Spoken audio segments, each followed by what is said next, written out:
سرچینه وایي چې ترکیه د افغانستان سفارت لپاره د اسلامي امارت یو نوی ډیپلوماټ ومانه.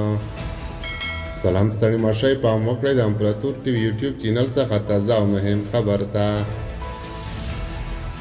یوه بخبره سرچینې رسنیو ته تایید کړه چې ترکیه په دغه هیواد کې د افغانستان سفارت لپاره د محمد زبیر ودان په نوم د اسلامي امارت یو نوی ډیپلوماټ منلی او د اسلامي امارت د استازي د سفارت د لومړي سکرتر په توګه خپله دنده پیل کړه.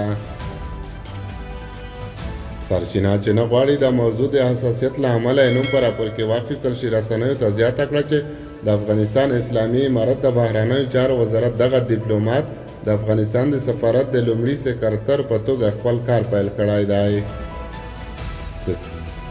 د سرچینې په حواله دغه ډیپلوماټ ته په کابل کې د ترکیې سفارت ویزا ورکړې او هغه به یوازې په اقتصادي برخه کې فعالیت کوي. د افغانستان اسلامي امارت د بهرنیو چارو وزارت مخکې یو بل ډیپلوماټ هم په استانبول کې د افغانستان کنسلګرۍ ته معرفي کړی و. سرچینې وایي چې اوس مهال د زبیر ودان په ګډون 12 افغان ډیپلوماټان په انکارا کې د افغانستان په سفارت کې کار کوي. ترکیه هم د نورو هیوادونو په څیر تر اوسه د افغانستان اسلامي امارت په رسمیت نه دی پیژندلی، خو د اسلامي امارت 2 ډیپلوماټانو ته اجازه ورکړه چې د افغانستان په سفارت او کنسلګرۍ کې دنده ترسره کړي.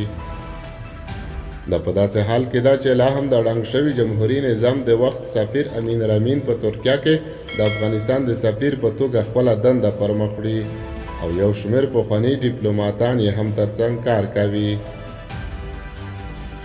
یو شمېر پخواني ډیپلوماټان او سیاسي شنونکي د ترکیې د دولت د دې نوې پریکړې په اړه بېلابېل نظرونه لري، خو ټول په دې ټکي سره سلا دي چې د ترکیې د نوی ګام د افغانستان اسلامي امارت د رسمیت پیژندلو په معنا نه دی.